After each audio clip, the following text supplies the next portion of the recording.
a piece of advice that I got from two different people, a guy named Alan Sides and a guy named Bill Schnee.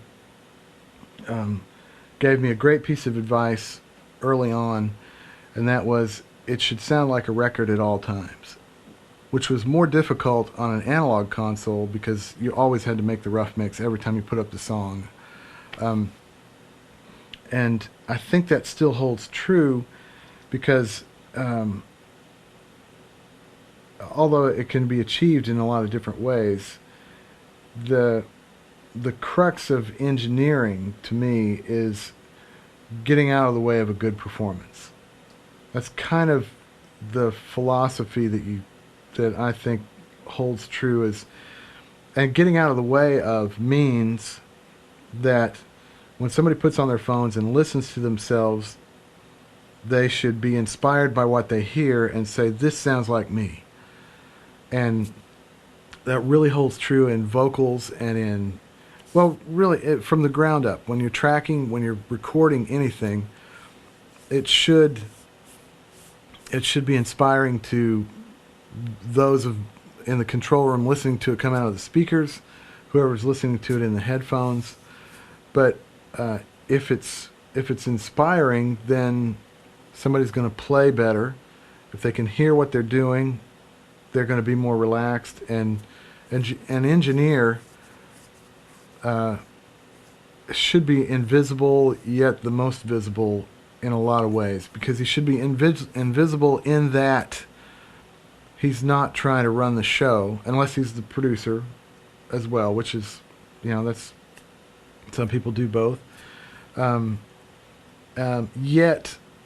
in a tracking situation, you just want to be happy and you want to lift what's going on. You want to be inspiring to everybody who's around you. And everybody tries to be that as well.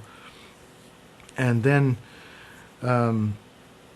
as far as running the show, that really has a lot to do with the producer, your relationship with the producer, with everybody, your relationship with other people. And some producers ask for lots of input. Some people don't. Some producers don't pay attention to what's being recorded at all. And if they have a trust factor, which you sort of build up through a relationship, a lot of times it makes the project run smoother, because the producer can go, I want this, and leave me to it. And some producers say, no, I want, like there are lots of stories about people like Mutt Lange, or about other people who are really hands-on, say, no, I want another dB of 250, or I want this, and at the same time, when you get something going that feels good to you, you have to kind of put your ego on hold, and because the producer may go in and go, that's not what I was thinking. Can we work on the snare sound? Can we? This guitar doesn't feel right, or whatever. So you're accommodating and trying to capture at the same time. And part of capturing is making sure that players are happy with what they hear, and that they feel like that it's themselves coming out of the speaker.